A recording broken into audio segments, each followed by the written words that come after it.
Ah, shucks. What an amazing week for those of us who have been following Disney Lorcana. It really has been. We actually know how to play the game now. Yes, we have been waiting a long time to learn these rules, and we finally have a good understanding of how the game is going to play. So we're going to dive into that, plus the flood of new cards that have hit the internet. Yes, as if the rules weren't enough, we have gotten quite a few new cards in just the last couple days, and it just really has elevated our excitement to the next level. So we've tried to compile all that information in this video, and we're going to get into how to play pretty quick. But first, we found on the official Disney Lorcana website that there is an ink identity page where if you click into the individual inks, you can see some images that allude to cards that have yet to be revealed. So we're going to take a quick look at that first. And we'll start with Steel.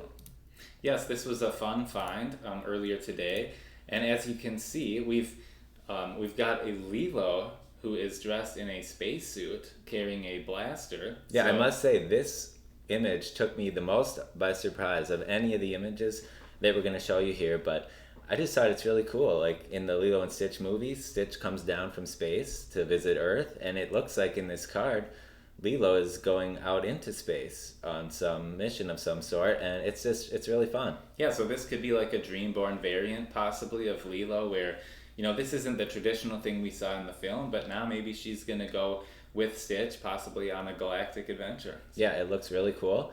And then, of course, Hercules has always been one of our favorite characters, and he is representing Steel very nicely there. He's been a recent reveal with a cool keyword that we will get into later. And Hook is looking intimidating right in the middle.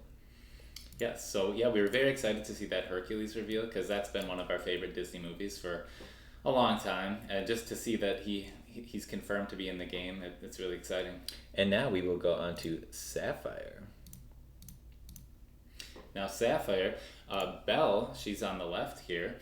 This is her in kind of an inventor form. She looks a lot like the Maurice that we saw recently in terms of kind of her aesthetic and her outfit. But here it looks like she's, putting some of her bookish smarts to use, and she's become an inventor. And then you have Maleficent in the middle there, and this version of Maleficent was also recently revealed. So we will get into both of those cards later. But the one that has not been revealed yet is Ariel, and we are so excited to see her in the game. And a really cool part of this art is it looks like she's found a thingamabob, so to speak, and it's got the Sapphire logo on it. Yeah, that looks like possibly a music box that might have, fallen into the sea if that's where she found it. And it does have that Sapphire logo, so I like how they are working, the different ink symbol into a lot of these cards. Yeah, and I've been hoping she'd make her way into the first chapter, and it looks like she will, so that is very exciting to see. And next, we will move on to Ruby. Now Ruby has, the brave little tailor Mickey on the left and the Maleficent monstrous dragon form on the right. Yep, both legendary cards. But in the middle we have another card confirmed in the 101 Dalmatians franchise, and this time it is Pongo. So we knew Cruella was in it, but now we have one of the more hero type characters. Maybe he won't be a hero, but in this picture it looks like he's on a leash, so it's possible he actually broke away and maybe the leash isn't connected to anything, but he could be on a walk or on a run with, someone kind of guiding him around. Not much to say about, what he might do at this point. It's curious to see, will he kind of follow the evasive archetype that we've seen with a lot of the Ruby cards, or will he be in a different vein? I would say probably not evasive unless he is breaking away from his whoever's walking him, I guess. But otherwise, not much to say about it, but he looks pretty excited. Yeah. And then after that, we will get into Emerald, which, wow, I mean, right this was out the most gate, exciting one, I think, by far for us, of the new ones that we found on this website, because Cusco is a very exciting character from a very hilarious movie. Yep, and it looks like in that image he is not about whatever someone is suggesting to him, and it's looking pretty attitudinal, kind of like he is at the start of the film. But yeah, it's a great film, very funny, and I was really hoping that he would make an appearance, and yes, he is here along with Yzma, which we will get into later as well. But yeah, his card has not been revealed yet, so I'm really curious to see what he's going to do. And I think so far Emerald is looking like one of the most interesting inks to me that I'm excited to try out. Yeah, a lot of Emerald cards have unique abilities that, kind of can mess with your opponent. So I'm hoping that Cusco is kind of similar to that he'll have a unique effect that really kind of shakes up the game. And then we will get into Amethyst. Now here in the middle is the card we wanted to point out. It looks like the Evil Queen. And there was a different product information kind of picture that we saw earlier where it had been revealed that there's possibly 5 cards where the names are confirmed, but we haven't really seen the card yet. And this looks to be Evil Queen, and I believe the name that was listed on that piece of information was Evil Queen, Wicked, and Vain. She looks, pretty imposing here in her stance, and she looks like she's kind of sizing up someone, and maybe she's not too impressed by what she's seeing. I'm not sure, but yeah, she looks like pretty interesting and a nice addition to Amethyst. For sure. And then we will get into Amber.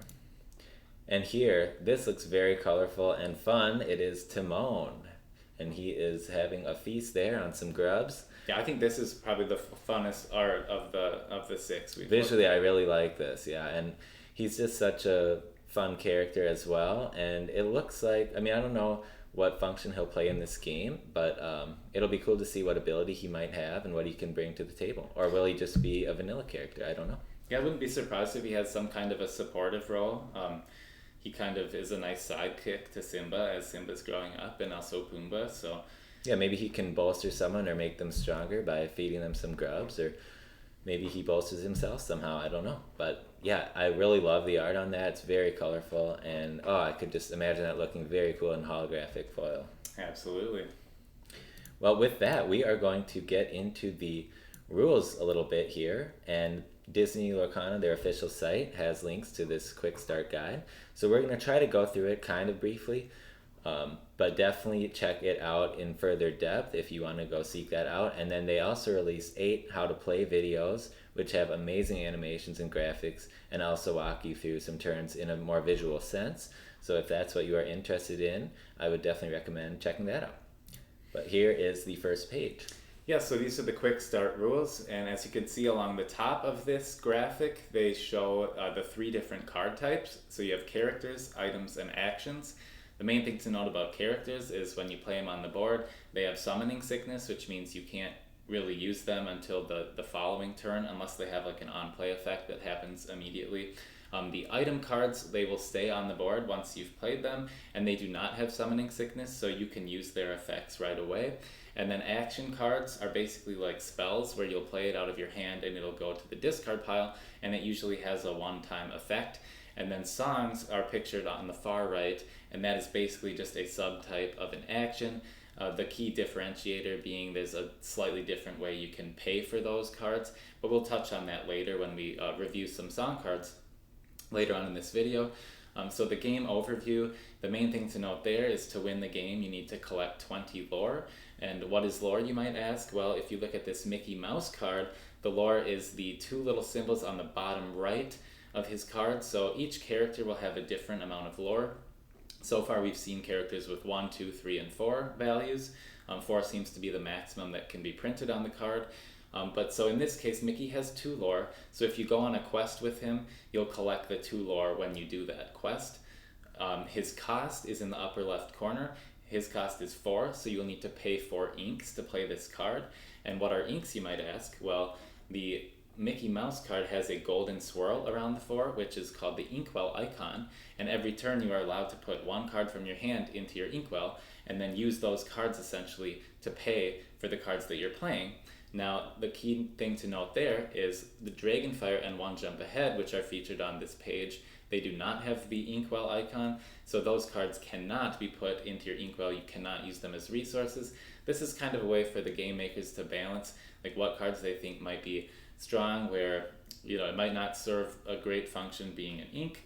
And if you're putting these strong cards in your deck, you have to be careful about how many you put in there, because if you don't draw enough cards with the inkwell icon, you might not have enough resources to play your cards. So that's just something to note there. And then if you want to look at Mickey Mouse's card again, the 3 is his strength, and the 4 in the shield icon is called the willpower. So when characters do battle, their stats, they will essentially hit into each other. Mickey will deal 3 damage to something, and as soon as he takes 4 damage, then he will be banished. So once your willpower is, once they hit you enough to equal your willpower, then your card is banished and goes to the discard pile. And now to set up the game, that information's on the bottom right of this little sheet. You shuffle your deck, and then you set your lore tracker to 0. Remember, we're counting up to 20 to win the game. First one to 20 wins. You draw 7 cards, and if you don't like some of the cards in your hand, you can put those on the bottom of your deck, and then you redraw until you get back up to 7 cards. Then you shuffle your deck, and then you choose who goes first, and we will get into what the turns look like on the next page. Yes, so you have the beginning phase, or the ready step, where you ready all of your exerted cards by turning them upright. And then you have the set step, where you check to see if there's any effects that happen at the start of your turn, and then you follow those instructions. And then you've got the draw step, where you draw a card from the top of your deck.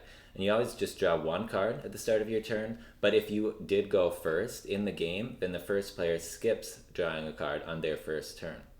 And then in the main phase, this is where you can take any of the actions listed there, any number of times and in any order you want. So that could be important for how you decide to sequence your turn.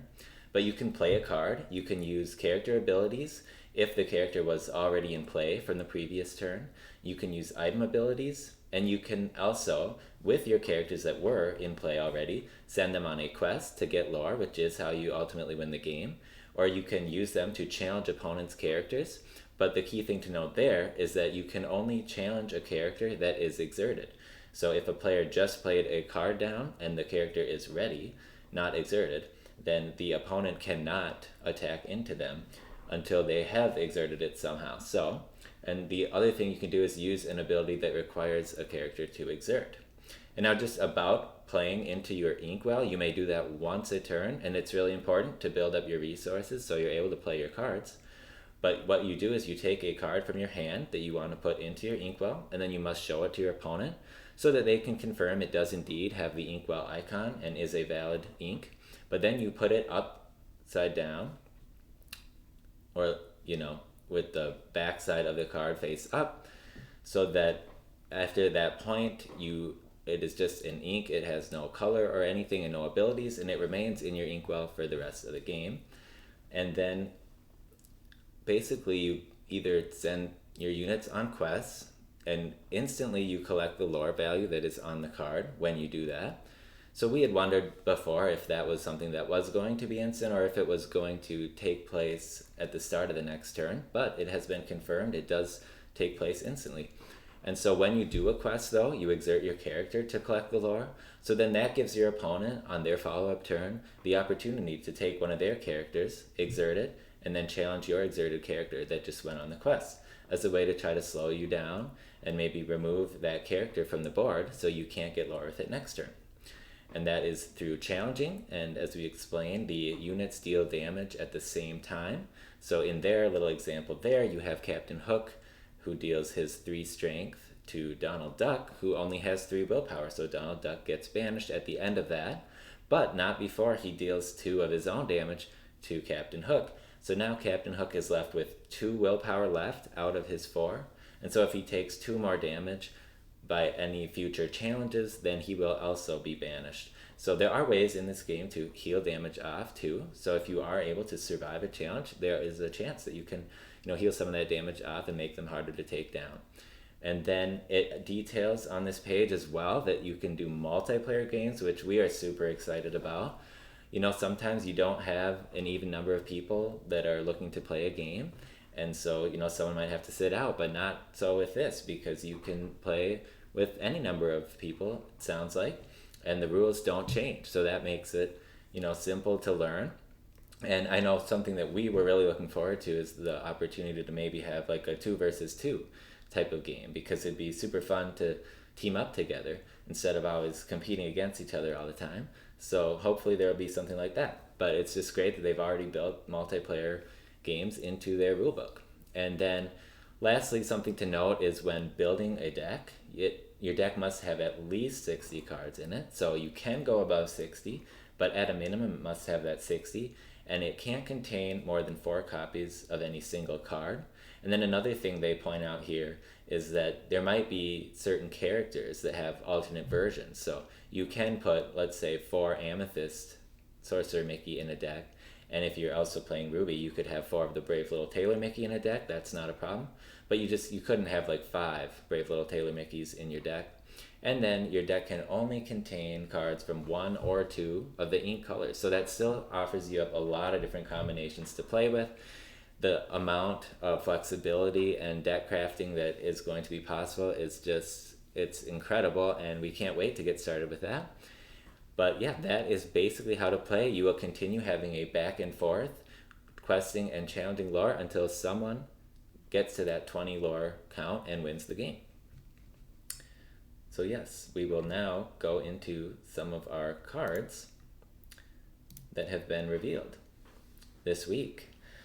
But yeah, what do you think about the rules? Like, are you excited about the rules? I know I'm super excited about the rules. I think there's a lot of fun mechanics involved, and the abilities on some of the cards we've seen will really play off of the rules and, throw a wrench in your opponent's plans, help you accelerate your own win condition, and a lot of other fun stuff. So yeah, I don't know. We're excited, and I'm sure it'll be a great game. It looks like it has a lot of promise. But yeah, we'll get into the cards now, and Mickey Mouse, take it away. Yes, well, Mickey Mouse, Wayward Sorcerer. This card is in one of the starter decks. It is in the Amber and Amethyst. He is a super rare. That's what that silver symbol on the bottom is there. He has 2 effects on him. The first is Animate Broom. It says you pay 1 less cost to play broom characters. So to me that almost suggests there's going to be maybe more than one different type of broom character in the game. Mm-hmm. We have seen one already that we'll show off a little bit later. But so this effect helps you kind of cheat cards out for a lower cost, so that's always a nice thing. You can see behind him he's got kind of a swarm of brooms going on there, so it's very thematic and fitting. And yeah, I can see a player trying to play a lot of cheap brooms with him. And then his second effect, Ceaseless Worker, is that whenever one of your brooms is banished in a challenge, you can return that card to your hand. So this is really effective because if they don't take out your Mickey Mouse first, they're almost like they're damaging their characters on your brooms, and then you just get your brooms right back and can play it again. So you're not getting set back too far, whereas they're taking some damage or banishing their own characters to get rid of the brooms. So I think the key here is going to be you're going to want to remove Mickey before you remove the brooms that he has, if you can do that. Right, and if you can't, then that is very good for the Mickey Mouse player and not so good for you.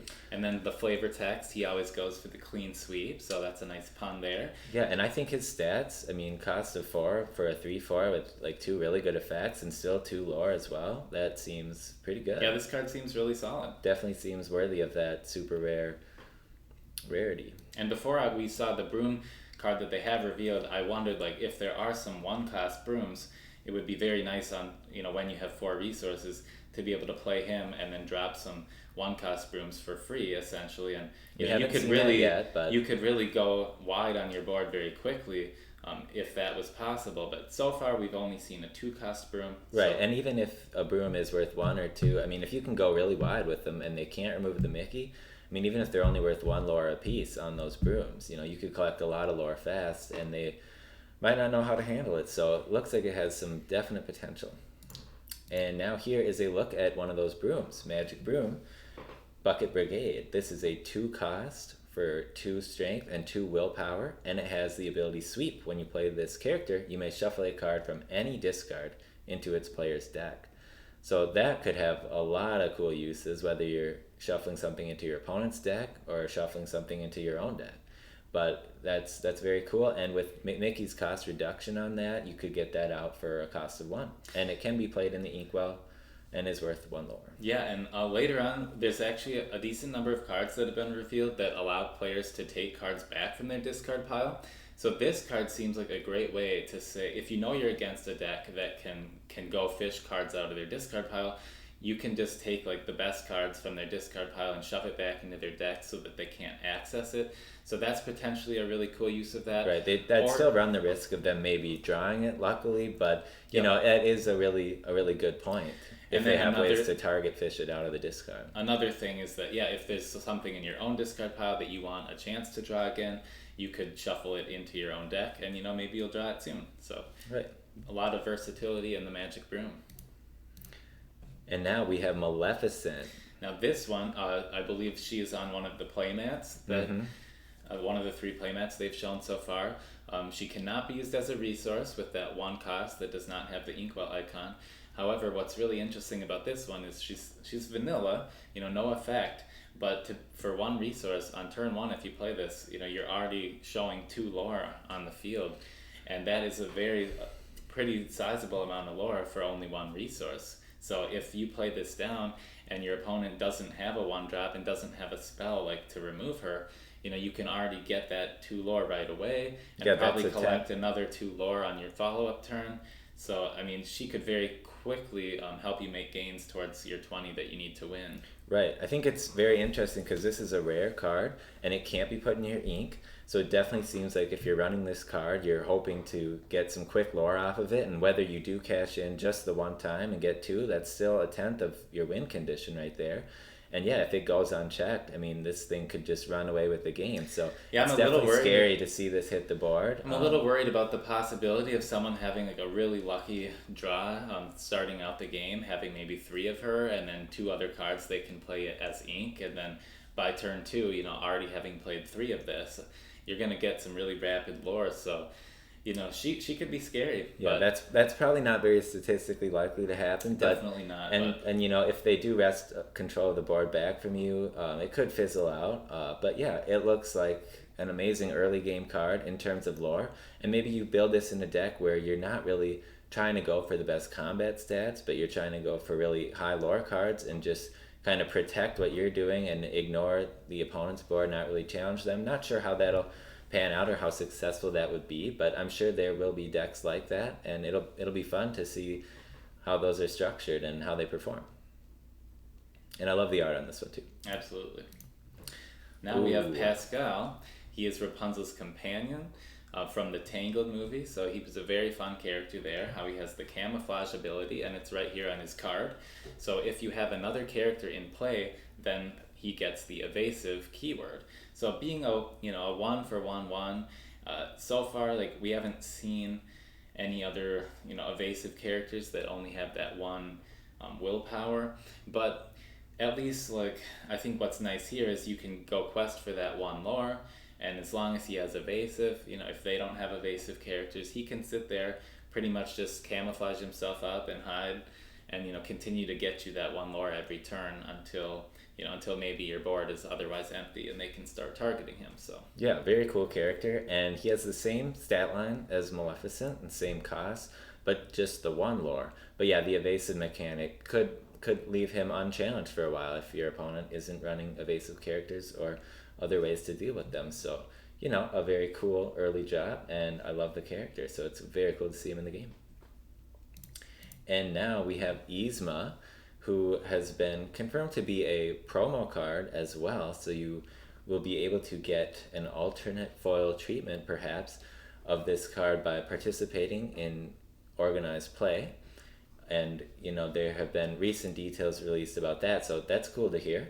But this is a 2 cost, 2 strength, 2 willpower unit, and it has the inkwell icon and 1 lore. And then it has an ability, You're Excused. Whenever this character quests, look at the top card of your deck, put it on either the top or bottom of the deck.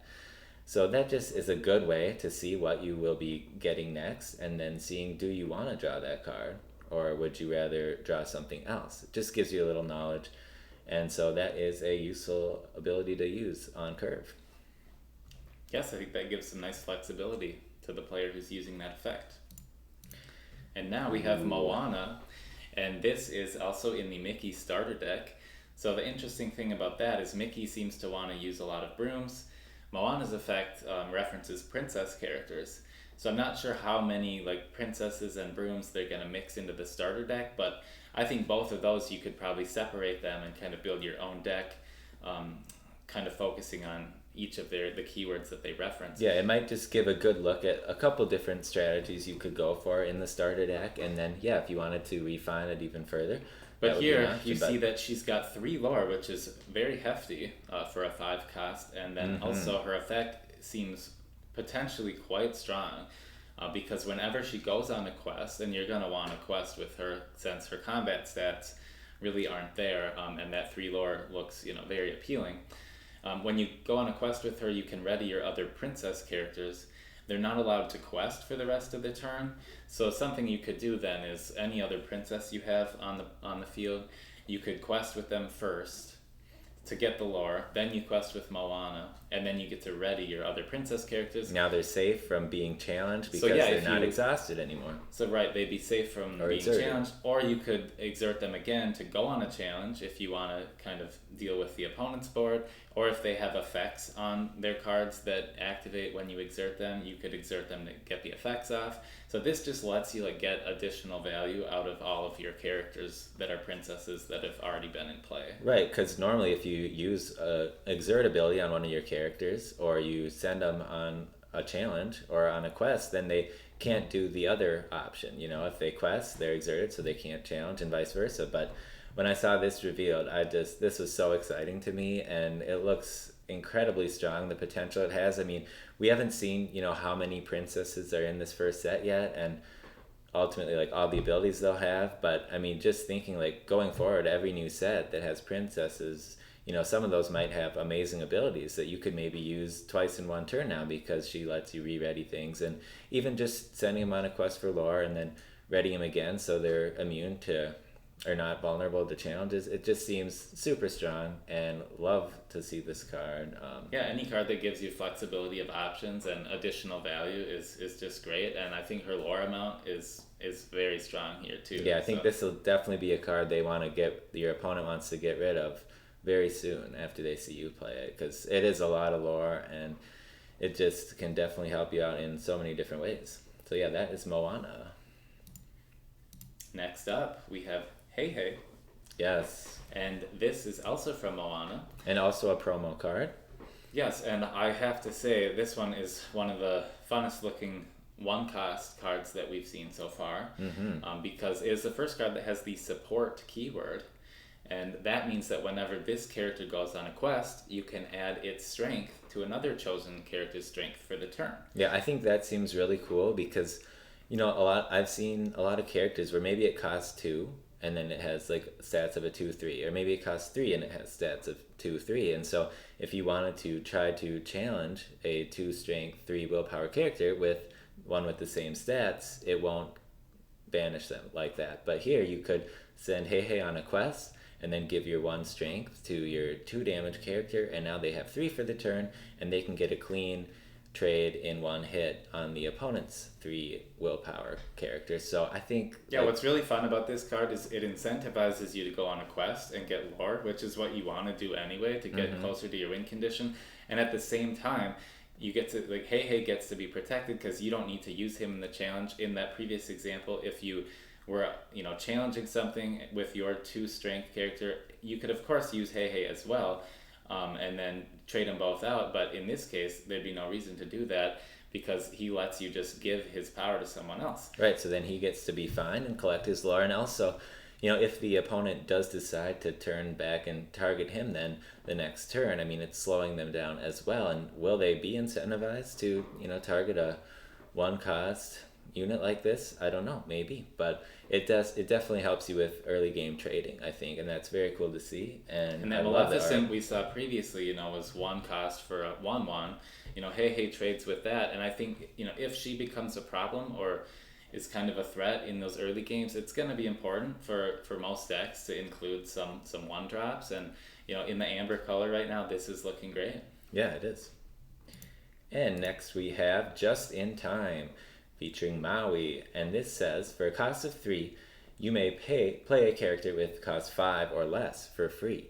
Now this does not have the inkwell icon, so you cannot play this as ink, but when you play this, the fun thing here is you get to kind of cheat the curve a little bit. So on turn 3, you can be potentially playing a 5-cost character, and I know we haven't seen the full set yet, but I'm sure there will be a lot of 5 cost characters where this would feel very good to pull off. And so, yeah, Yeah, I that's very think cool. this card won't really be able to analyze how strong it is until we see the full lineup. But once we do, like the best value is always going to be, playing something for 5 because you're basically gaining 2 extra resources for this turn. I think the later in the game that this goes, though, this will fall off because once you have enough resources to be playing your cards, then this is just taking up a spot in your deck. It could be something else to put on the board. You're essentially using 2 cards to get 1 out. Right, So and like we said earlier, it's a bit of a risk to run a lot of cards without the inkwell icon.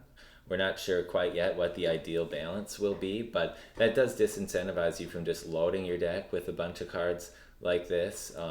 That's probably a way that they think to balance the game too, because some of these might have really powerful effects that can really affect the game. But yeah, if you're stuck with a bunch of them in your hand and can't play inks, that could hamper you down the road. So and I not sure how believe many of these to did run, Moana but did Moana cost 1? I mean 5, I believe. yep. So you could, in theory, use just in time to get Moana out very early, and That seems like a very good use and of then this. you could start, questing on the following turn for 3 lore, and her 6 health probably keeps her in play for maybe a turn or two, and especially in the early game if they don't have much developed on board, if they don't have a removal spell or something or a removal action, that might really help you win the game. And also it's quite possible that there's a Maui that costs 5. He's on this card, so I could see them kind of hinting at like, let's use just in time to play Maui. Yeah, we haven't seen a Maui character card yet, so that could be. And I definitely think the synergy is very present with Moana. That sounds like a great use of it.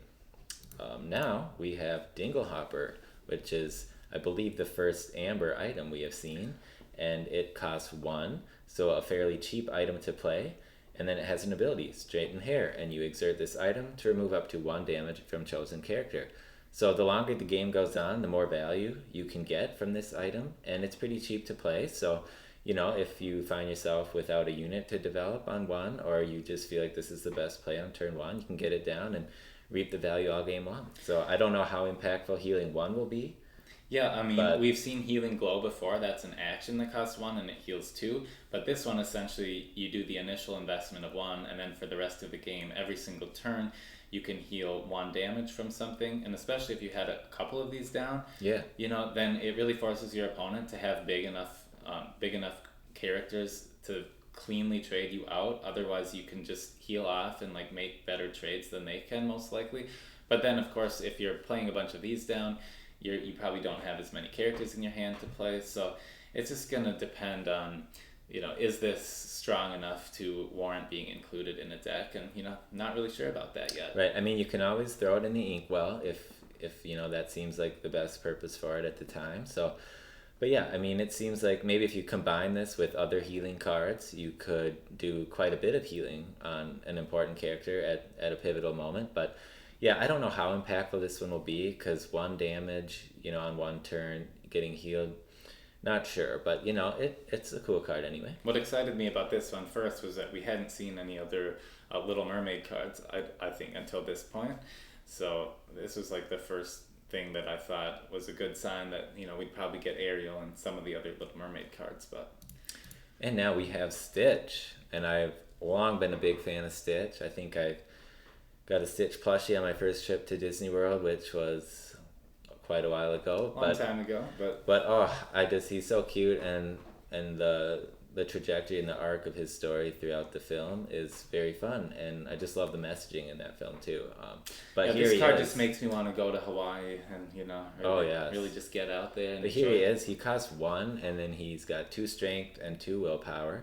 So he's got good stats for a 1-drop, and then he only has 1 lore and no ability. But a good early game unit if you want to try to contest the board and shut down any early aggression your opponent might be trying to play. Yeah, so Hey Hey was like a 1 for 1 too, but had an effect, and in this case it's just a vanilla, so they give you that extra strength, which that could be important in some early game trades as well. And I love how excited and happy he's looking sitting on the porch there. Mm-hmm. And now we have Control Your Temper. This looks to be from Beauty and the Beast. We've got the Beast there being told off. He probably got too angry, and he needed to be calmed down a bit. But yeah, this effect says chosen character gets -2 strength this turn. So this would be a nice way, amber glimmers, supposedly they kind of protect people and are a little defensive. So in this way you can reduce the strength on something, and you would want to do that when you're trying to make a favorable challenge, like a nice combat trade. So, a nice example is anything that maybe has 2 strength or 3 strength, you could reduce it to 1 or 0, and then most likely the minion you choose to attack into theirs will survive the combat. And so it's really just trying to help you get ahead on board without, the setback of having your own character banished in a trade. Right, because now that we know that to win the game you want to collect a lot of lore, it seems like if you're able to build your board up wide over the course of it, whether you're doing that slowly or trying to do that fast, this will help you make favorable trades and keep your units alive, so that then you can, kind of swarm or overwhelm your opponent and be able to send them on quests for lore freely. So yeah, a nice thing here. And then also, like the Scar card that we've seen before, when you play him, he reduces their strength by 5 for the turn. But this only costs 1 to play and reduces them by 2. So, it's interesting. It might be able to be used a bit earlier. Yeah, and if you can't find a relevant moment to use it, you can always use it as ink. So it's nice to have that flexibility. Yeah, because some actions we've seen do not have that inkwell icon, but this one does, and that's good because, if it seems like it's not going to be very impactful, just throw it in the ink. Hades, this was one of my favorite cards that we just saw today. I think art-wise, yeah, this is amazing. I think the way that the amber color and then blends into the picture of the river where all the hands are reaching out, I think that looks really epic. And in foil, I just can't even imagine how cool this one's going to be. But this is the first Hades we've seen besides the Floodborn. So, we've been curious about what cheaper Hades you might be able to play that you could shift the other version on top of. But this one costs 4. It does not have the flourish, or it does not have the inkwell icon, which is the same as, the 8 cost Hades does not have that. So if you're using both of those, you can't use them for ink. So, you have to be careful with, how you fill out the rest of your deck to make sure you can afford to play these cards. But he has a pretty sweet effect, Well of Souls. And when you play this character, return a character card from your discard to your hand. So in his, if we know what we know about the other Hades is, for each villain you have in play, he gets an additional lore. So this is a great way to, any characters that have previously been banished, you can get them back to your hand, and then later on, you can play them again to try to boost Hades if you've got your bigger version out, or if you just have, like, maybe you're playing some good on-play effects, and you want to get a card back that has that and play that again, and just, it helps you kind of go up a card, essentially. Right, because, you might want to play this, ideally later in the game when you have a really strong unit you want back. But, sometimes it might also be fine just to play them right on curve if you have them on turn 4, especially if you want to shift the bigger Hades on top of them. But, yeah, even if you're just returning, a 1-cost unit or 2-cost unit that you played earlier that's already been banished, you're still getting it back to your hand, and you can just play it in ink if nothing else, and then, help you stay, afloat with the... Because in this game, it seems like if you're trying to play a card in the inkwell every turn and play something onto the field, you will run out of cards if you don't have a way to draw cards. So this is, if nothing else, a good way to draw another card back. Ideally you would get a card that has a good effect, but, if I can see some really cool things happening with this one. Like, Cruella, she's kind of annoying, so if they've attacked that and banished her, and you can just get her right back and play her down for 2, or, you can really take anything like Lady Tremaine. If you could be playing her to get spells back, and now you can get your Lady Tremaine back and then get another spell back. I mean, there's so many combos you could do with this, and I think, if your opponent is running out of value and running out of cards and options, Hades just gives you the ability to basically take any character you want from your discard pile. And another thing to note, the Magic Mirror, you have to pay 4 to draw a card when you're using the Magic Mirror's effect. In this case, you're paying 4 to develop a minion, and then you also get to essentially draw a card from your discard pile of your choice. So it just seems like a very strong effect. You're They definitely playing it compensate for the that with the effect, bad yeah. stats. They kind of he's not going to be a combat And he focus. also doesn't gain much lore. But yeah, I mean, if you are able to get this out on 4 and then shift the big Hades on top of him on 6, that would be a very efficient way to make that all happen. So again, this is a very cool looking card, and it looks to be a rare. And now we have part of your world.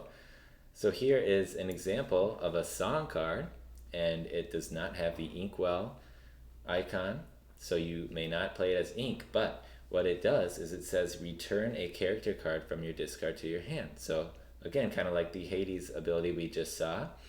This costs 3 though, and then it says, as an alternate way to play songs, for this card you may exert a character that costs 3 or more to sing this song for free. So in that way, if you have a character that costs 3 or more on the field, you could just pay 3 ink to play this normally, or if you felt it was safe to do so or worth it to do so, you could exert your character, which means they can't go on a quest for lore that turn, they can't do any challenging, but you get to play this card for free, and then you save the 3 ink and use that to play something else. So Yeah, I could see some really fun things with this too. I think this would go well in the Hades, in the possible Hades deck that I was kind of mentioning, because especially when you can pay the cost by exerting. So let's say you have that 4-cost Hades out. Maybe you played him on turn 5 because you wanted to play him right before you could shift into that turn 6 play and get your bigger Hades out. Well, maybe you could use part of your world when you have the 6 resources, exert your Hades that so far, exert the 4-cost Hades. Now you're getting another card back, and then because you still have your 6 resources, you can shift your other Hades on top, as long as they let you shift on top of an exerted character, which I feel probably is allowed. In that case, you can just really get additional value, and for any deck, this is a good way to get cards back to your hand. And right, just a question that we still have is when you do the shift mechanic, let's say you shift on top of an exerted character, does your character that you shifted onto, does that stay exerted, or does it come in as a ready character? And does it come in without any damage? We are assuming it will probably just wipe away any damage it had before, because you're still giving up that minion you're shifting on top of. But we do assume it probably has summoning sickness just as normal too. But I again, would we need to imagine see the my guess is it complete comes in rules for ready. I would think most cards when you play them they come in ready. So I would think that it would, and I would think it's like a new card, so it probably has no damage on it, because you are getting rid of the card underneath it. So you're not really developing your board wider. You're just kind of going on top. So right. So I could see that it would still have the summoning sickness and a fresh set of strength and willpower, but whatever the developers decided is what it's going to be, so we'll just have to wait for the final word on all of that. And now Mickey Mouse. Now Mickey Mouse, he's vanilla, so there's not a whole lot to say about him, but he is 3 for 3/3, and we've seen other cards that are 3 for 3/4 that are vanilla, but those only have 1 lore, so the trade-off here is you're getting a slightly worse willpower, but you're getting 2 lore instead of 1. So, pretty good if you're playing a deck that wants to skew a little heavier towards the lore generation. Yes, and it looks like he's beckoning for us all to come enjoy some Lorcana. And I'm wearing Mickey tonight, so, we can be pals tonight, I guess. And what would Mickey think if Minnie wasn't in the game? So here she is, beloved princess, and it looks like she's a 2-cost, 2 strength, 3 willpower, and 1 lore. So she is a little reduced cost compared to her Mickey counterpart, but there she is with some decent stats for a 2-cost. And of course, the princess keyword, this would combo well with Moana, so expecting she's probably in the Amber starter deck. Yep. And here we have Lantern, which is an item, does not have the inkwell symbol, and it has an ability, Birthday Lights. Exert, you pay 1 less for the next character you play this turn. So this could just help you kind of cheat the curve again every single turn after you've got this in play, and always be playing a character. If you're playing your entire ink on, let's say, 1 character card, then, you have 5 ink, you could actually play a 6-cost character. So yeah, I think that could be very strong, going ahead of the curve on every turn. Yeah, this is like Dinglehopper in the sense that, that one, once you've used it, The more times you use it, the more value you generate. And here you pay 2, you get 1 cost reduction on your characters. So once you've used this 3 times, you've come out ahead. So the earlier you can get this down, the more value you'll see in the long run. And you're playing more impactful characters, so for a pretty small investment of 2 up front, you can save a lot of ink over the course of the game and get ahead of your opponent maybe on what types of quality characters you're able to put out. So yeah, I love the potential of Yeah, so playing between this card and then that just in time, it looks like Amber is maybe focusing a little bit on cheating the cost curve and like going ahead of the amount of ink they actually have. I know we've seen a Sapphire card that we'll touch on later, that we've seen a couple actually that help you add ink, kind of ramp your ink faster. So that's like a different way of getting ahead. So if you paired them together, that could really be some crazy ink gain. Yes. Here is LeFou, Bumbler, and he is 2 cost, 1 strength, and 2 willpower, and he has 2 lore and the ability Loyal, which says if you have a character named Gaston in play, you pay 1 less to play this character. So you could actually, if you have Gaston in play, and that's a clue that looks like we're getting a Gaston, you could play him for 1. And so for a cost of 1, he would be amazingly statted with the 1 strength, 2 willpower, and 2 lore. I think this card could be very good in the right setup. Of course, the question is like, how much is Gaston gonna cost? The cheapest version of Gaston. So if you're getting the 1 cost reduction on him, we'll have to see like what's the earliest you could make use of that value. Also, stat wise, he's a 1/2, so even like a 1 cost Stitch that has a 2/2 stat line probably trades out with him pretty cleanly. But, the lore on this is probably why you're playing it. So if there's a way you can get a Gaston down and then play a bunch of cheap LeFous, you could suddenly overwhelm them with a bunch of lore. And Mickey Mouse is a vanilla, but Steamboat Pilot, looking very cool. 3 cost, 3 strength, and 4 willpower with 1 lore. So he's essentially the Emerald version of the wardrobe. Yes, same stats. And now we just wanted to take another look at the Cheshire Cat just to point out that it has since been confirmed that he has 2 lore. Now, I always thought if he had 2 lore, it was going to be too strong.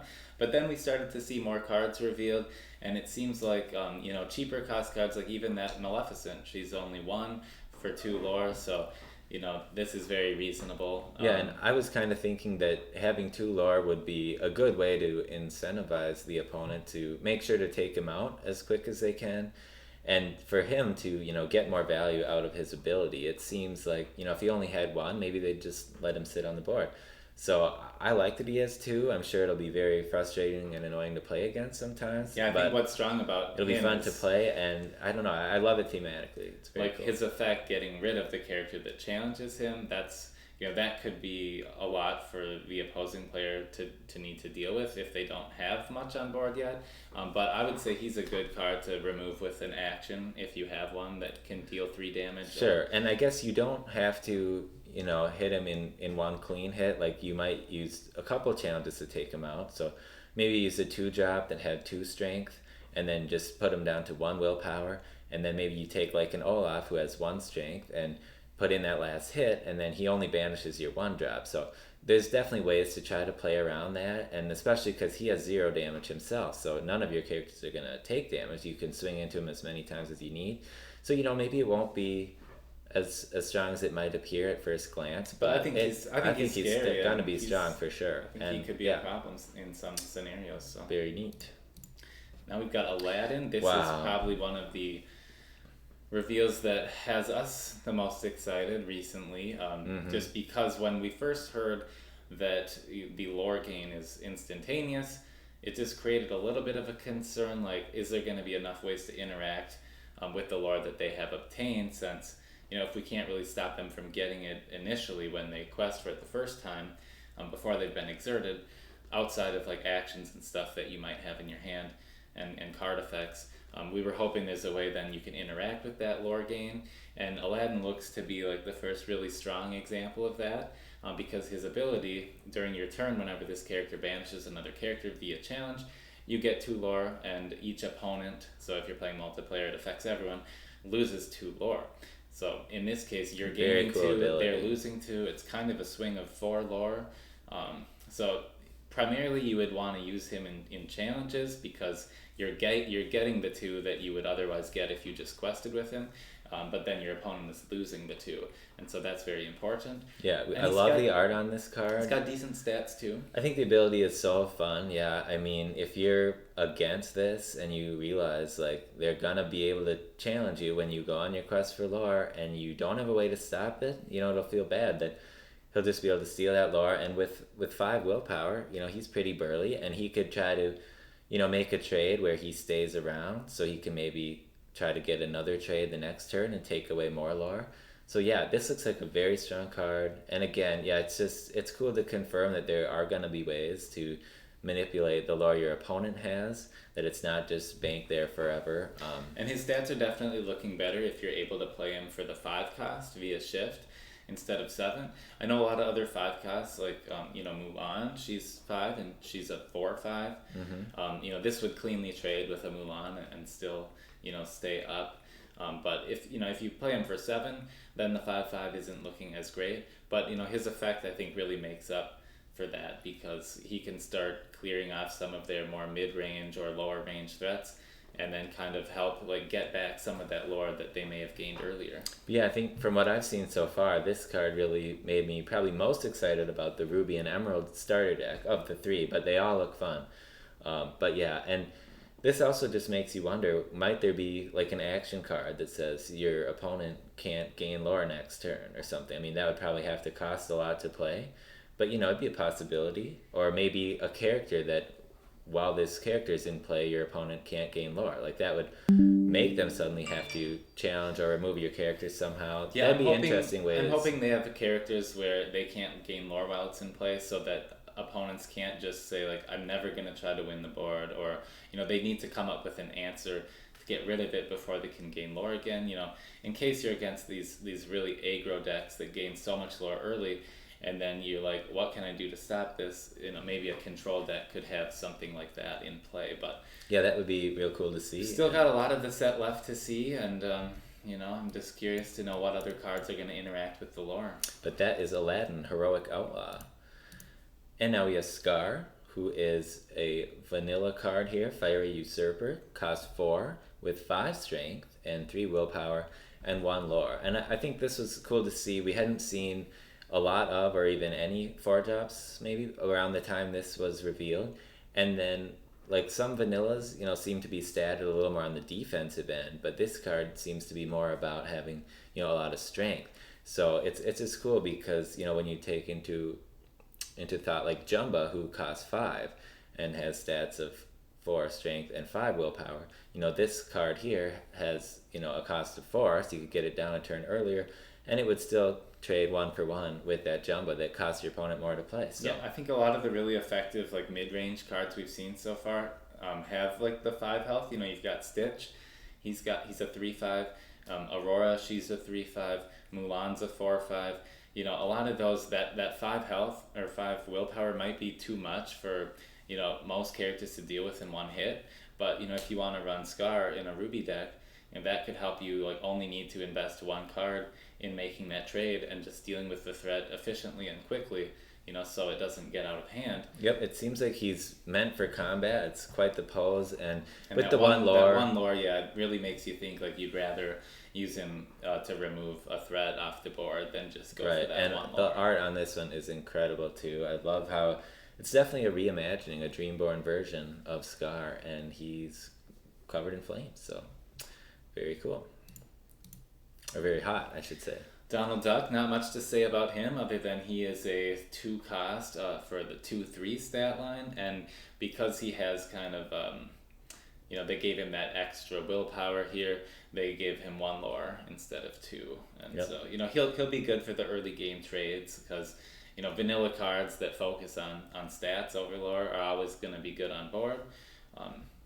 at the phase of the game where it's reasonable to play this. But so that's about it for Donald. And here is Belle, and she costs 3 with strength of 2 and willpower of 3. And then she has 2 lore, and then has the ability Tinker. Whenever this character quests, you pay 1 less for the next item you play this turn. So already, I mean, having 2 lore seems pretty good for a cost of 3 when she also has a nice effect and a decent stat line for the cost of 3. It's the same stat line that Elsa has, but she actually has 1 extra lore. And then, if you were able to play this right on turn 3, and then on your next turn, send her on a quest, pocket 2 lore, and then get a cost reduced item, that might really help you get your engine churning, quicker than it might otherwise. And so yeah, she seems like she's got good stats, and I don't think the opponent would want to just let her go unchecked for very long. So No, and it's nice how, she has a nice healthy amount of lore there with the 2, and then her ability makes you want to go on a quest with her. So right. it just all synergizes very well, and if you can find value out of the item cost reduction, then you're doing even better.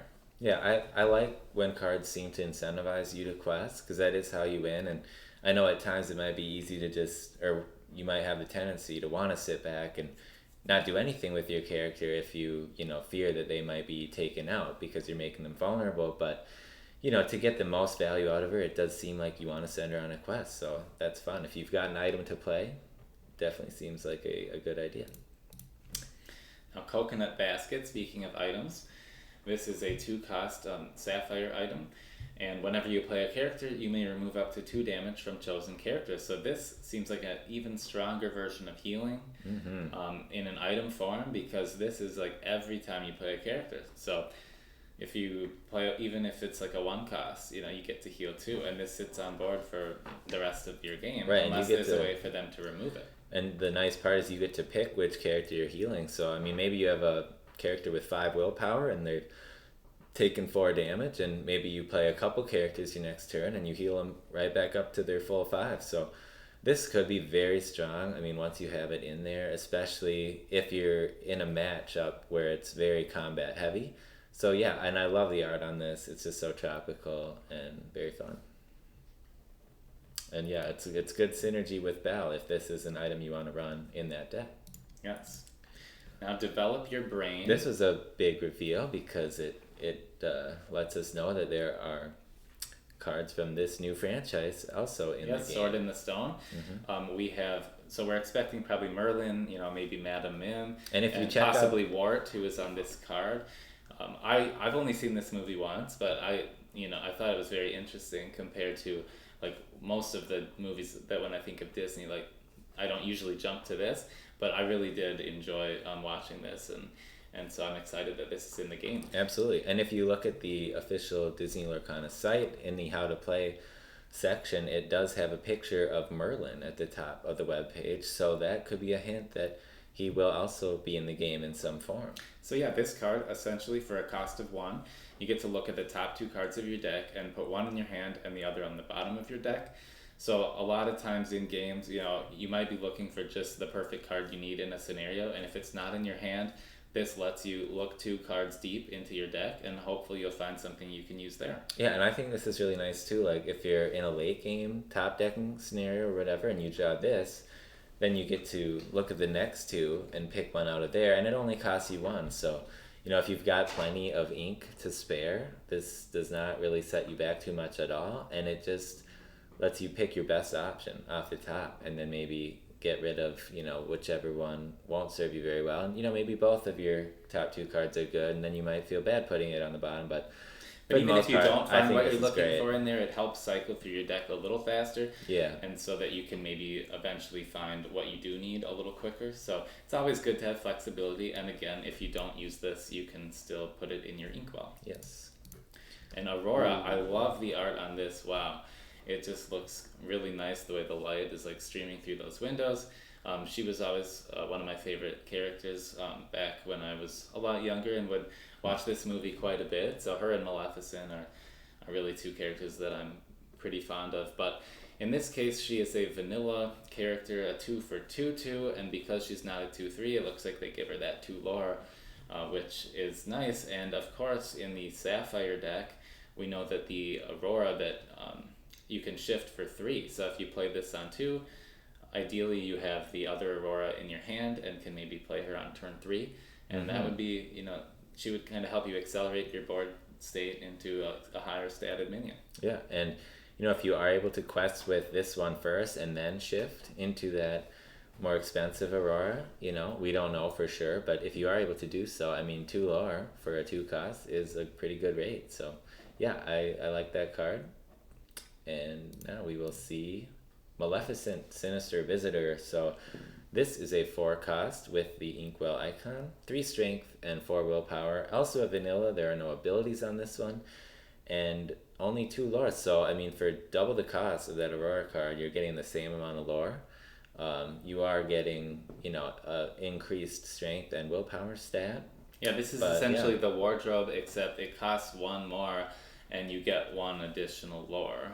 Or this is the same as, Steamboat Mickey. Yeah, so now that a lot of the lore values are being revealed, you can kind of see how they're being assessed. So when you had that 3 cost for 3 strength and 4 willpower, it's the 1 lore, and if it costs 4 for the same stats, it gets 2. So yeah, we've seen that now with a lot of the different resource numbers between the 1 and 2 and 3. And this is going to make people, when they build their deck, say, do I want my Maleficent? Do I want to use Maleficent instead of like a 3/4 that costs 3, and this comes out a turn later, but like it gets you more lore. So do you want to focus on winning the board earlier, or do you want to focus on getting more lore quicker?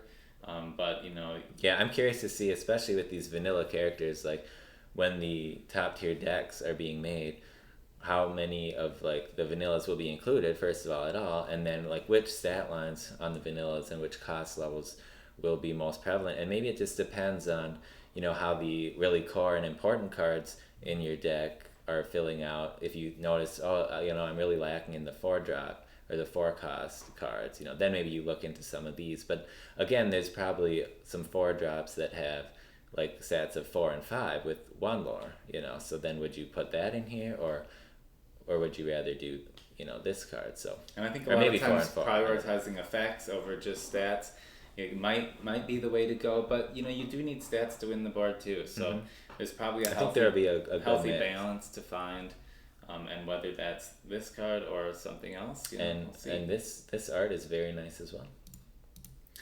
Flounder. Oh, and I love when I saw this card. I just love it visually. It's like there's a shark that's kind of ominously looming outside the window, and then Flounder looks concerned, and his subtype or subname is Voice of Reason.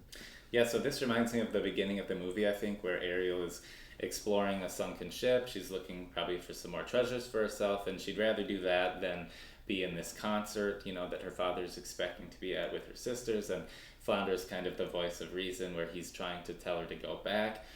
But in this case, we have a 1-cost 2/2, and that's about it. So he, if you're using him, you kind of want to help control the early game of the board. That appears to be the same stats as the Stitch we saw earlier. Yeah, so a nice, anytime it's 1 with 2/2, it seems like it will have the 1 lore if it doesn't have an effect. Yeah, so another vanilla character, but a very cool one. And now Mickey Mouse. Now he is exciting because this is one of the 2 cards we've seen so far in Sapphire that help you accelerate your amount of ink gain. So as you can see, you can't use him in your Inkwell. You can't put him in there. However, his effect, Get a Clue, when you play this character, you can put the top card of your deck into your Inkwell face down and exert it. So you're not able to use that ink that you just gained on the turn that you play this, but on your next turn, it will unexert, and then you can put another one in there. So essentially, he just helps you like get 1 additional ink faster than you otherwise would. And the nice part too is it's not coming out of your hand. So instead of being down another card in your hand with it going to the Inkwell, you just play this and you get the card off the top of your deck into your Inkwell. So you do run a small risk of putting a great card that you needed into your Inkwell, but you can run up to 4 copies of any one card, so that shouldn't be an issue. And yeah, if you're able to play this right on turn 3, then you'll go up to potentially 4 ink then that turn, and on the following you can already be at 5 ink on the follow-up turn. So you can quickly get ahead of your opponent if you combine this with some of the other ramping abilities that we've seen in Sapphire. And they do offset that effect by making him a 1/3 and only 1 lore, and of course you can't put this into your Inkwell, but that's really not a setback here because you're going to want to play him and just get that ink anyway. And another cool thing to note, this is another one of those cards that will be in a promo for the organized play, as well as being included in the regular set, but you can see the little promo symbol there at the bottom center of the card. and so it will have some sort of foil treatment, we assume, with that promo status. Now, one jump ahead, this is another example of kind of ramping your inkwell development, because this is a song, and when you play it, you get to put the top card of your deck into your inkwell face down and exert it. So it's essentially the same effect that Mickey has, but with this, if you already had a 2-cost minion out that was able to be exerted, you could then exert that, play this for free, get another ink exerted into your inkwell. You can still play another ink on that turn, so you're going up an extra ink than you would have. And if you exerted the character to play this, you'd still have your 2 resources to spend on something else. So, if you did this on turn 2 and then you play Mickey on turn 3, you could actually, accelerate your ink gain pretty quickly. Absolutely, and I love thematically how this one's called one jump ahead, and it gets you that 1 ink ahead, so to speak. So yes. It fits very well there. And now Let It Go, I mean, that's just an epic, iconic song, and here it is in card form. It costs 5, but it says a character with cost 5 or more can sing this song for free by exerting, and then this puts chosen character into their player's inkwell face down and exerted. So it's kind of, on the same cost level as Dragonfire, only you can put this in your inkwell if you want, but assuming you're going to play it, then it's flexible. You can put an opponent's character into their inkwell face down and exerted, or you could even, if there was a good reason to, put one of your own into your inkwell face down and exerted. That would probably be the less frequently chosen option, I would guess, unless there's some really good synergy that you could get out of that somehow. But yeah, just it's a cool way to remove a character. It does give them an extra ink to work with, and that might not be the hugest drawback depending on what type of deck they're playing.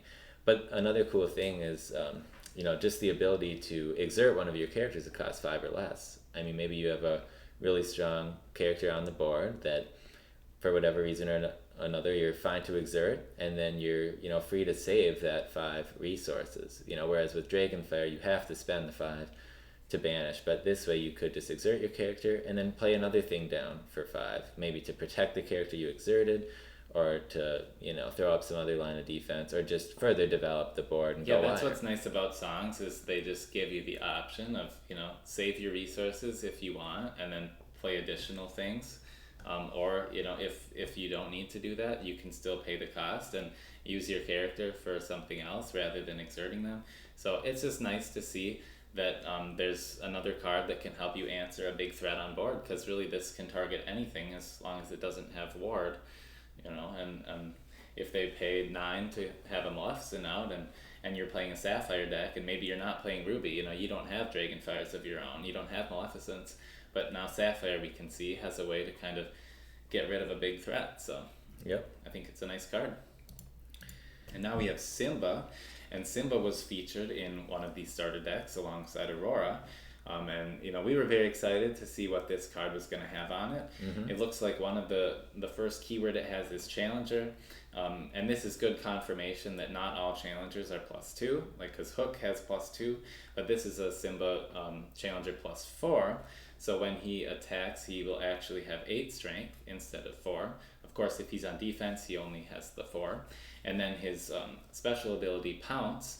During your turn, he gains evasive. So this is similar to Robin Hood, who gains evasive during your turn. But one thing we had talked about before was how the Brave Little Tailor Mickey is currently a 5/5 stat line, and no other evasive card that we had seen yet has a 5 strength, so no one could clearly take him out or cleanly take him out in one hit.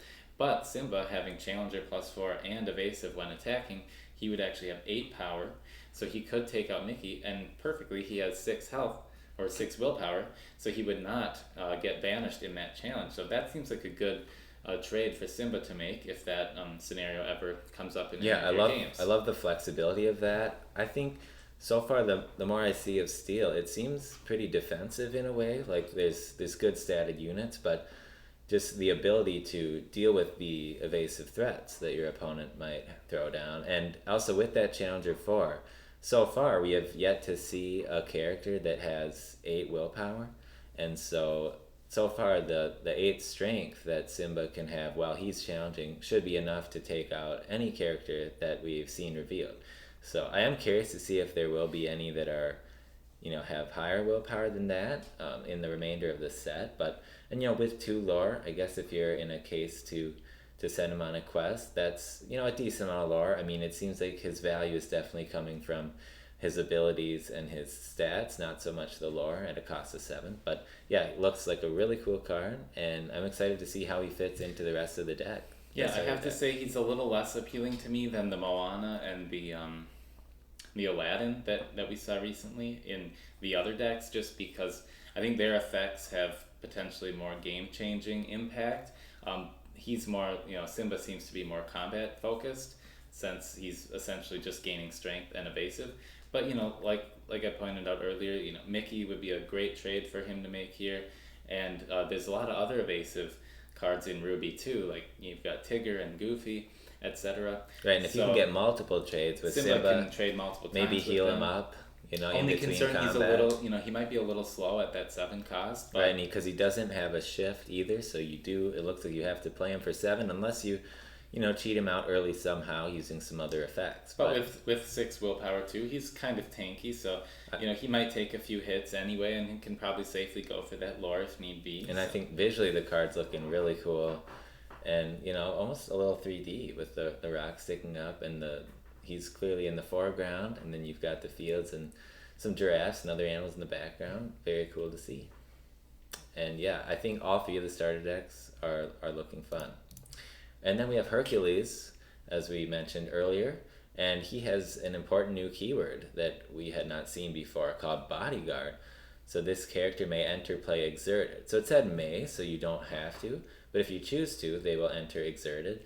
And then an opposing character who challenges one of your characters must choose one with Bodyguard if able. And that's the important part, is like if you want that effect to be in play, then you must remember to play him exerted when you play him. Mm-hmm. Because if you play him ready and you don't choose to exert, they do not have to attack him because they in fact cannot. They're not able to attack a character that is not exerted. So, if you're using him for the Bodyguard feature, you will want to play him exerted. Now, it's not to say that you're always going to want to do that, depending on the state of the board, but just an important thing to note. Also, he costs 3, and he has 3 strength and 3 willpower, and it's kind of nice, though, the idea that he always has Bodyguard when he's exerted. So, I mean, if you do play him in the deck, you're probably playing him to get use out of that ability. So you should feel pretty free to send him on a quest, because then he'll be exerted. And if they want to challenge anyone, it has to be him. So then you're free to go on a quest with all your other units. Maybe you have a pretty wide board, and maybe their stats aren't great. But let's say he's protecting a bunch of those 1-cost Maleficents that are worth 2 lore. They might want to trade, and they might definitely have the minions to trade into your Maleficent, but they can't because they have to go through him first. So that's really cool, and he's only worth 1 lore himself, so he really is probably in there to get use and value out of his Bodyguard keyword. Yeah, he could be annoying to deal with. The only thing, he still doesn't protect against removal, so someone could always use a removal action on him. Sure. And then go after what they want, but he is definitely a roadblock that the opponent has to overcome. And they worked the steel symbol onto his shield, so that's really cool as well. Now we have Beast's Mirror, and this is a steel item that costs 2, and you can exert this and pay 3 resources. If you have no cards in your hand, you then draw a card. So, the Magic Mirror, you pay 4 and exert it to draw a card, but this one is just slightly cheaper, but, it only works if your hand is empty. So, I could see using this potentially in a deck that's very aggressive with maybe a low cost curve and wants to just kind of continually play everything that it can and then have no hand basically, and then use any excess resources to continue to draw a card so that you're not getting totally behind and running out of value. Yep, I think you'd have to build your deck probably around this in concept, I would think, to try to get the best use out of it. If you're playing a deck maybe that doesn't have a lot of draw, this would be a good card draw seems really important in this game. My only concern with it is, it's if you have no cards in hand. So and you still have to pay 3 to do that. But at least with this item, you are able to put this into your inkwell too. So if the game's not shaping up where you're going to be, running out of cards, at least there's that option that you can fall back on. But yeah, something about needing to be out of cards, like I'm not sure that I would like the feel of always top decking, and then grabbing one more card off my mirror after I play my other card. Right, and you still have to pay 3. Good. So it does seem like maybe you'd be playing a lot of low cost things in a type of deck like this, so that you can afford to use this, pay the 3 to draw, and then still play whatever you're getting. But something to consider if you're gonna play a item heavy deck with like maybe Belle and Maurice, and you want to go the steel route as your secondary color. You could throw this in there if you want some extra card draw options. Yes, or like a really aggro deck that is dumping your hand. This would be good. Now we've got a frying pan, so here's another item, and I like this one better because it feels really like a control-y type of a card. Yeah, this one, it says you can banish the item, and then the chosen character can't challenge during their next turn.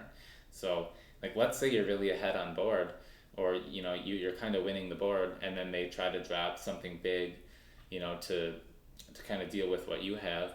But you can isolate that card by just banishing your frying pan and saying they can't attack, and now you're free to attack with everything, or quest with everything else you have. And as much as they might want to use their character to to retaliate, they're not able to. So this just kind of is like you can activate it on your turn when you think it's going to give you the most protective value. Yeah, I think with a card like this, you might be annoyed if you're sitting across from this and at any point they can just say, nope, your character cannot be used to challenge. Now they could always just of course that's only on their turn. They have to use this on their turn. But now they could always send their character that isn't allowed to challenge that turn on a quest. But there's probably a reason they're saying you can't challenge. So for example, maybe you're sitting across from the red Aladdin that we just saw from the starter deck, and that he would be able to challenge one of your units and take away 2 of your lore and gain 2 for himself. And you might say, oh no, I'm not going to allow that this next turn. I'm getting close to my win. I'm going to, you just paid 7 to play that. I'm just going to get rid of this, send everything I have on a quest, and you can't retaliate with him. Or another example would be Mulan. Yeah, that would be a very good target. Mulan gives everyone else additional lore when she successfully does a banish in a challenge. So if that's your opponent's main win condition that they've built their deck to achieve, and they've built a big board and they have Mulan ready to go, before they get the option to do that, you can use Frying Pan and stun her essentially, and then on their follow-up turn she can just quest for 1 lore, but she can't do her action of banishing something and buffing her team. So a lot of uses for the frying pan. I think it's gonna feel good if you're ahead and can use this to your best advantage, or if you need to use this to try to catch up from behind. Yeah, and it might be that you have a game where this just never seems like it gets the kind of value you're hoping for, and maybe you're way ahead and you just didn't need it, and then that's great. Or maybe it's just never set up where it looks like they're gonna challenge you in a certain way that's too impactful. So in some matchups it might not get a whole lot of value, but in some it could be very important, especially in the Mulan example. That seems like one of the best possible uses. I'm pretty excited about this card because I think just the utility it offers, and it lets you kind of analyze each situation and say, for the next turn it'd be really great if you couldn't use that character in a challenge. Yeah, it probably makes your opponent feel bad if they spend all 8 of their resources for a turn, playing one big character, and then all of a sudden you just say, nope, you can't challenge with that next turn. So yeah, and because this is actually an item, and items can be used the turn they're played, they might just play a Gantu, for example, for 8, and then it's your turn, and then you could say, you could play this immediately for 2 and then banish it, and they didn't know it was coming. So you don't have to leave it on board. Sure. And just because if it's on board, it's giving them kind of some knowledge of what you might do. But if you have nothing else to do and you want to spend 2 ahead of time, I would go right ahead. But keeping this in the hand might be a nice way to surprise them. Absolutely. And we're just getting to the last few cards here. Kristoff, official Ice Master. He costs 3 with stats of 3 strength and 3 willpower, and then he has 2 lore. So he's another exactly like character. the Amber Mickey that we saw earlier. Yes. And more confirmation that additional Frozen characters are in this game. So probably Anna will be in there too. Yep. Just haven't seen one of her yet. this Captain Hook, he looks fantastic because this was taken right out of this image. Comes from the quick start guide, I believe. Yep. So not the best quality image. I'm sure the real one will look much better. But he is a 4-cost card that cannot be put into your inkwell. He is a 3/4 stat line, and his effect, double the powder. When you play this character, you may return an action card named Fire the Cannons from your discard to your hand. Fire the Cannons, we know, is an action card that we'll show you in just a little bit, but he's worth 1 lore only, and that seems to be that he's going to generate most of his value off of the decent stat line for challenges and off of the recursion of this Fire the Cannons card, which you can get additional value out of your discard if you've already played that. And you can tell, it's a rare card, so I believe there is some implied value there in this ability that he has. And as you can see, here's Fire the Cannons. It costs 1. It cannot be used in your inkwell, but it is an action and it deals 2 damage to chosen characters. So this card, let's say your opponent plays down a 1-cost Maleficent worth 2 lore, you could Fire the Cannons and get rid of her just like that, because normally it'd take a turn to set up a character, and then it'd have to wait till she was exerted till you could challenge on the following turn. But here would be a way to get around that. Or maybe, they've got a unit that is being granted ward, but you could use it to take out the unit that does not have ward, let's just say. Lots of different uses, or maybe you don't quite have enough damage, to take out a character in a challenge, but this action would do the remainder of the damage needed to banish an opposing character. And when you combo it with the 4-cost hook we just saw, that seems like an efficient way to get an action back to your hand that then you can use again at any point. Yeah, if you play this in the early game, like I'd say turns 1, 2, or 3, to kind of remove something off the board from your opponent, and then if you play Captain Hook on turn 4, you get this right back to your hand. So it just helps you go up a card again, and card advantage is very important in this game. Again, you can't use Fire the Cannons into your inkwell, so it's a little limited. So that you're gonna use it for the damage that it outputs, but it's always nice to add cards back to your hand and just continue to keep your hand size larger. Yeah, so I'm curious, how many of this you would run in a deck.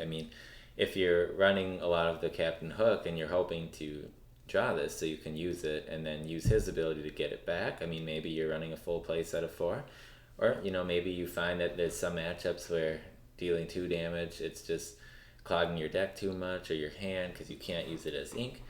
Not sure, but it does seem like for 1, a cost of 1, dealing 2 damage seems like a pretty good exchange rate there. So yeah, I like the concept. I wouldn't be surprised if you put 4 of each in there if you're gonna run this combo. If you're building your deck around Of course, though, none of them can go in your ink, so that's 8 cards that don't have the inkwell icon. So then you have to supplement these with some inkwell icon cards, to make sure you don't run out of resources. Yep, but I think that's neat that they made a couple card combination where they are clearly tied and related together. Neat to see. Gives you some deck building ideas. And yeah, I think that was the last card that we have here. So we're just going to quick touch on some new products that were revealed. And we will start with this nice image here, where you can see there's the 3 playmats. We saw those cards earlier in this video, but it looks like if you see the playmat when it's opened up, they have little splashes of the ink's color on them. So the emerald one is being represented by the Mickey card there, and then just in time, that amber action card in the middle, and then that 1-cost Maleficent card right there for the amethyst. And now on the card portfolios, we have the Evil Queen. And again, it seemed like her subtitle might be Wicked and Vain. And then we've got a Stitch on the portfolio on the right. So those you can store your cards in. And we are assuming we're going to be getting cards then of that Evil Queen and the Surfer Stitch. Yes, I think his name was Carefree Surfer, something like that. And then the other one that's notable here is this Elsa. It seems like her name was Spirit of the Wild, I believe. And, we haven't seen that card. But I think it might have been something a little different, but I don't know. We'll take a peek. But something like that. And then Spirit of Winter, maybe. We did see the Mickey on one of the cards we reviewed, and the Captain Hook as well. But those are the deck boxes where your card sleeves will go if you choose to purchase those. And it looks nice. So if one of those is your favorite character and you want to represent your deck with that character on your card sleeves, I would say go for it. Yeah, I think it looks like a nice variety of products, and kind of guessing too that maybe if not right away, then perhaps in the second chapter, whatever that ends up being called, they will probably have playmats for the other three ink colors that are not featured here for the first chapter. So, but it is cool to see that those were taken right from cards that are in the set. So you can draw conclusions then that these other images are also going to be from cards. And here's just a look at the playmats a little more unrolled, so to speak. Yeah, I think they look really colorful when you see them like this. And personally, I'm liking the Maleficent. If you want to play like a nice villainy type deck, she just really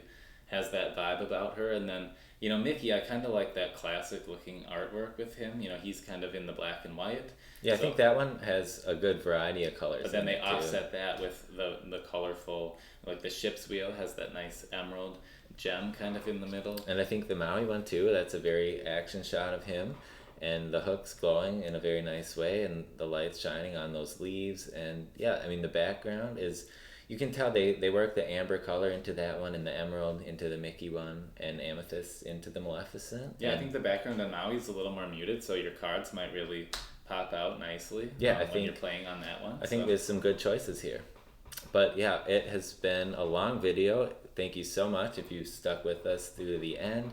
And yeah, we really appreciate it. And yeah, hopefully you learned a lot about the recent news that has been released about Lorcana. And we're so excited to play this game. And hopefully we get some more reveals, next week. We can continue to learn new things about the game as new effects are revealed. And, maybe they'll give us more information about how certain mechanics work, like shift, is a big one. And, is there a cap to the amount of ink you can have?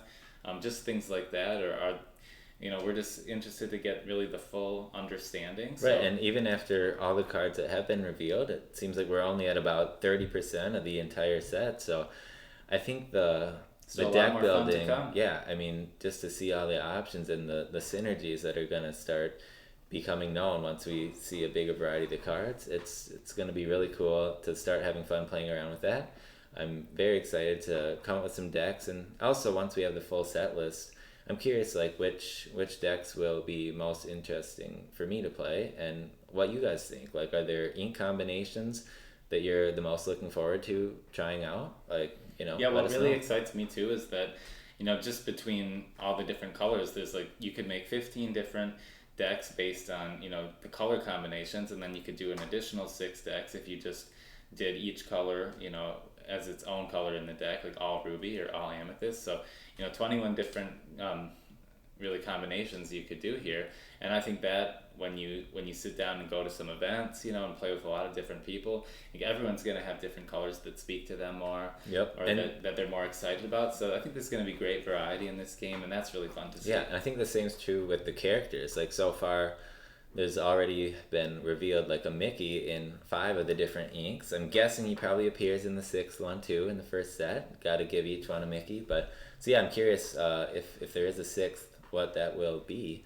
But yeah, it's just really cool. It gives you a chance, if you have a favorite character, to maybe try them out in different decks. If you're not liking, let's say, the ink type that one of the Mickeys might be in, you can try a different one. But yeah, this game, just after seeing the rules, we're confident it was going to be amazing, but we're even more stoked about it now and just can't wait to finally play it. So yeah, let us know what you think about the rules if you're excited too. And other than that, thank you so much for watching. Yes, thanks again. Bye.